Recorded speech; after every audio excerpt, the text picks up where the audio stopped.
Ahoj.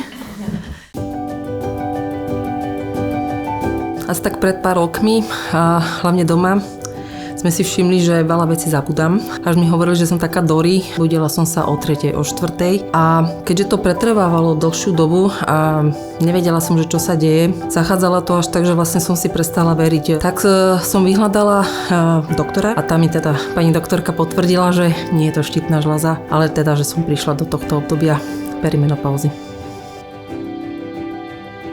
Čo mňa asi tak najviac trápilo, bola naozaj tá únava a spojené s tým, že som sa budila veľmi skoro. Sice bol nával energie, ako ráno, ale potom prišla veľká únava a začala som to pociťovať veľkú nervozitu, bola som podráždená a to asi bolo to najviac, čo ma tak trápilo. Tým, že ja som mala dceru v 40-ke, tak telo sa tiež po pôrode zmenilo a potom, aj keď som si pozerala potom neskôr fotky, tak som zistila, že zase až také zle to nebolo. Proste taký ten celý pokrivený nejaký pohľad sama na seba.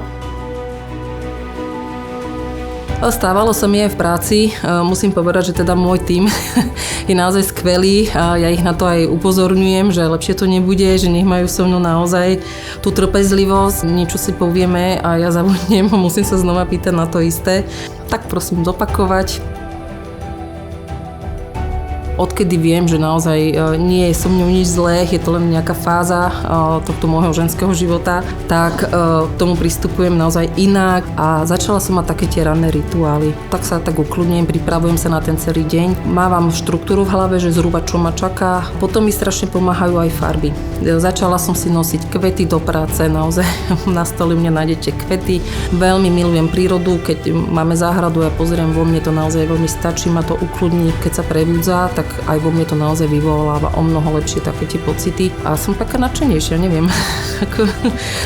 A rozprávať sa, pretože zistíte, že nie ste v tom sama. Naozaj to zažíva celé moje okolie, aj to vlastne bol možno dôvod, prečo som sa rozhodla výjsť s kožou na trh, že je to dôležité, aby sme sa o tom rozprávali. Tým, že mám v práci veľa zodpovedností, naozaj tam prichádzali otázky, že či je to vôbec OK, v poriadku, či to budem zvládať. Paradoxne naozaj, stále tá práca, ako keby tam, tým, že prichádzam skoro ráno, tam to funguje, ale keď aj tamto začne byť troška viacej, tak ja vidím von so svojím tímom a proste jednoducho prehodíme reč o niečom inom a zrazu zistíme naozaj, že aj iné baby majú ten istý problém a zasmejeme sa na tom, čo sa nám podarilo, alebo si pospomíname, čo sa možno podarilo našim maminám, keď boli v našom veku. Asi to plánovanie bolo naozaj to kľúčové, čo mi pomáha, ale aj zase vedia improvizovať. Hej, povedzme si, že nevždy sa nám podarí to, čo sme si naplánovali a proste nerobiť si z toho veľkú hlavu. Ak sa cítiš, že niečo nie je v poriadku, tak vyhľadaj pomoc. Neboj sa pýtať sa, neboj sa vzdelávať sa ďalej v tej oblasti a hlavne vyhľadaj odborníka. Tie zmeny, ktoré prichádzajú, nemusia vždy len súvisieť s cyklom menštruačným, ale že naozaj tých príznakov môže byť veľmi veľa a nie každá ich má rovnaké. A stále som to ja.